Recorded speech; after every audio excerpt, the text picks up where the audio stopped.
In this video, we're going to see about installing MySQL database server in a Windows-based operating system. Well, of course, you want a MySQL database server running in your system in order to actually work with it. You can of course work in a server, but as a starter, as a beginner, or as a learner, you don't have to do that. That's highly risky and I don't recommend it. You should have a development environment running your local machine so that if you mess up something, you don't take it to the server where it goes down. Well, the thing is, this is for just Windows-based operating system. So if you are a Linux-based operating system user or a Mac user, there is a different video for you. It's pretty much similar. So you might see that the video is just for Ubuntu. So for that purpose, it's exactly similar for Mac user or any Linux-based operating system user. You just have to install the MySQL and then work with it. It's pretty similar, and also compared to Windows, they're very easy. So for Windows users, you have to download something from mysql.com. So I repeat it again, it's MySQL, mysql.com. And in that, you have to go into the download section. And under the download section, you have a various number of tools available. So I don't actually go in and say everything about it, just want to go into Windows section of the download section. Well, where you can see MySQL on Windows, where you have a MySQL installer. That is what you need in order to install the MySQL server in your Windows-based operating system. So let's press that, MySQL installer. Now you have a bunch of stuff already packed into it. So MySQL server, MySQL connectors, MySQL workbench, sample databases, MySQL for Excel, MySQL notifier, MySQL for Visual Studio, and documentations. So there's two downloadables in here, so two files that you can download in here. One is the offline version, which is 282.4 MB, that is the second one, and one is the online version. So that is actually that you download the file, you download the installer. Once you run the installer and select the stuff that you want to install, that will go into installation mode where it'll be downloading the files that are necessary. So you have to wait for it till it completes the download. So I recommend you to download the offline version, which is 282.4 MB, so that you'll be having an installer ready in your backup drive or your development drive, so that if you are moving from your development machine to some other machine where you want to install the MySQL server, then it's pretty easy for you. You don't have to download it from the beginning. So in order to download the offline version, you have to press the download button, which will take you to the page where you want to actually log in to Oracle account. So if you're not having an Oracle account or you don't want to open an Oracle account, there is no problem. You just scroll down, you will find a no thanks, just start my download button or a link. So once you press that, your download will start. So if you haven't actually started the download by now, just pause the video and take your time in downloading the video, because I will be going on with the installation process now because I already have the files downloaded. So it's the right time for you to pause this video and finish the download process. I'll wait for it. Okay, now I believe that you have finished downloading the file that is necessary. So I have already downloaded it, as I said before. So you will be getting a file like this, MySQL installer community 5.6.23.0.msi. So once you press it or run it, whatever it is, so it should be a double click for you. Of course, it's double click for me as well. So based on your system configuration, it might take different time. Mine is pretty slow. I have a low spec laptop, so it will take some time for me to open it up. Now it will be asking you for the UAC, user account control permission. You have to press S for it, so it'll get everything ready.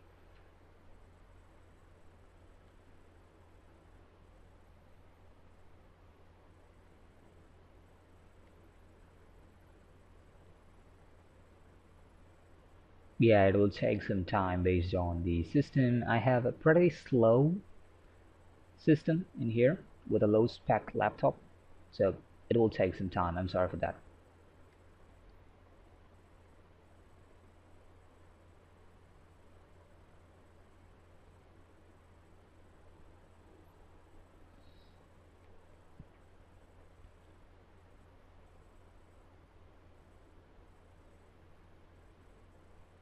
Well, here we go. The MySQL installer has opened up. For you, you might not have this one.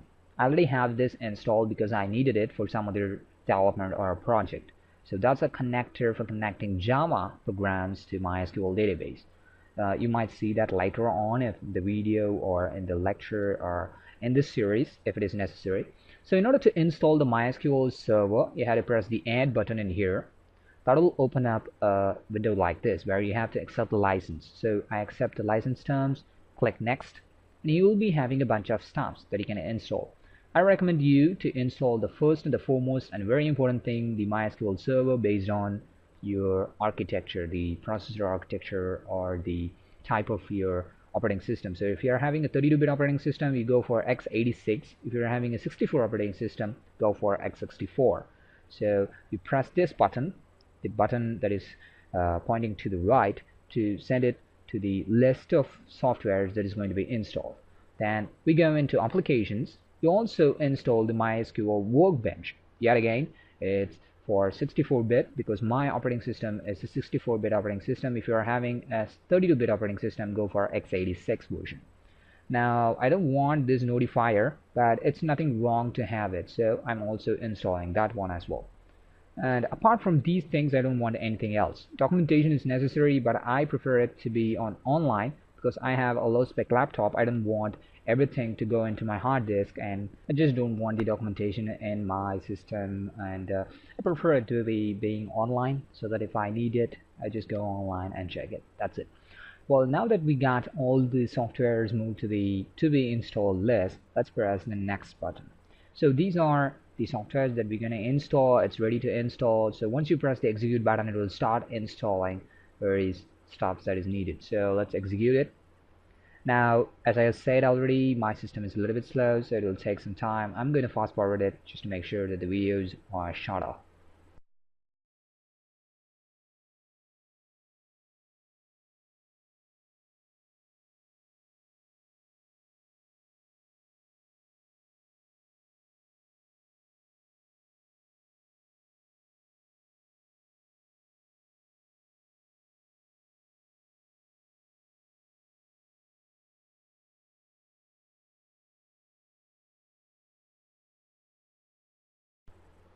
Well, now that we have all those stuffs installed, let's press the next and configure our SQL server, the MySQL server. So we have to configure it. Let's press next, and you can see that it has three options for the machine, the config type. So I'm going to select the development machine, and I recommend you to do the same because it's easy to use a development machine and not a server or product machine. So it's best to select the development mission. Don't go for the advanced option because we're not going to actually alter anything in there. So you can see that the port number 3306, that's the default port number for any MySQL server. So you already have a MySQL server running behind. You probably have to stop it in order to start this server. So if you want this server and that server to run in tandem or together, then you have to actually change the port number. So let's go for next, and you have to specify the root password in here. So it's going to be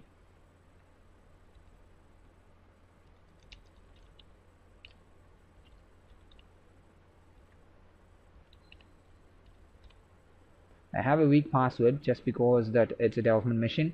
So I'm going to add an user. It's going to be,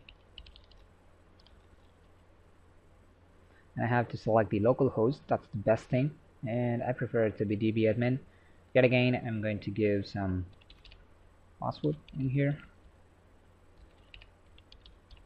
So we get the password done, and we have got the user also created. So let's press next, and this is going to finish up the configuration. So you have this MySQL 56 as the name of the service that's going to run. So if you want to find out the service that is running, the MySQL service that is running in your system, you have to use this name in order to find it. Probably you will be finding them under the name of MySQL D. So that's pretty much similar. So let's execute all these stuff. It's going to stop the server, apply the configuration stuffs, and then restart the server. So let's execute it. Well, that's finished everything. So we're just going to finish it. Configuration complete, and I'm not going to start the MySQL Workbench as of now. I'll be showing you what it can do later on. So let's close this one, and this one as well. Let's open up the console, or you call this a terminal for MySQL, which is called as MySQL command line client. So that's what you have to open up. So once you open up, it'll be asking you for the root password that you've given just moments before when we were configuring the server. So it's going to be the same password.